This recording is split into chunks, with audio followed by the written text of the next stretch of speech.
gudoomiyaha gobolka Salel Cabdilaahi Farax Meedhani oo shir jaraa'id ku qabtay xafiiska uu ku leeyahay magaalada madaxda xarunta gobolka Salel ee Saylac ramay xaaladda guud ee gobolka Salel isagoo sheegay in xaaladda guud ee gobolka Salel ay tahay xilligan mid degan isla markaana uu baaq u diray odayaasha iyo waxgaradka deegaanka gobolka Salel in ay ilaaliyaan xasiloonida iyo nabadgelyada deegaanka. nabadgelyada gobolku aad u fiican tahay halka uu sarreeyay waa ka joognaa gobolku waa 4 degmo Garbada Dar iyo Bool iyo Xariirada iyo Saylac oo magaalada madaxdii marka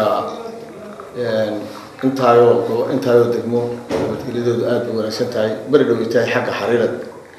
ay mashaqo aan loo balamin oo waliba aniga igu dhacday aniga iyo taliyaha qaybta iyo anoo iska socona ay nagu dhacday yaa jirtay marka isku riyaadka qof baa ku dhintay oo taniga ku dhintay Allah naxariistaan leeyahay oo naxariistaan Ilaahay siiyo waxaan maartay aad maartay aanu rajo weyn oo qaba inay wanaagsanaan doonto inay waa dad isdhalay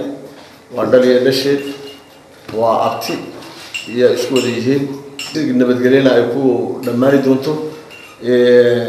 dhaliya dhasheed weeyaan wanaag iyo walaaltinimo iyo kalgacal u ka maartay bilaami doon halka odayaasha waxaan leeyahay iyaga maartay degmooyinka jooga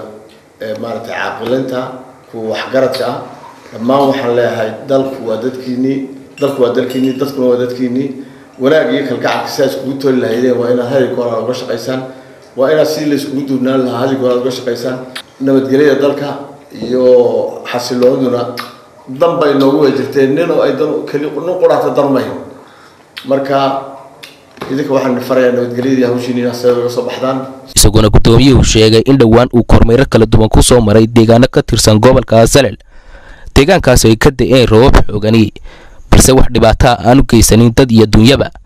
ayaa la diiriyay Cabdilaahi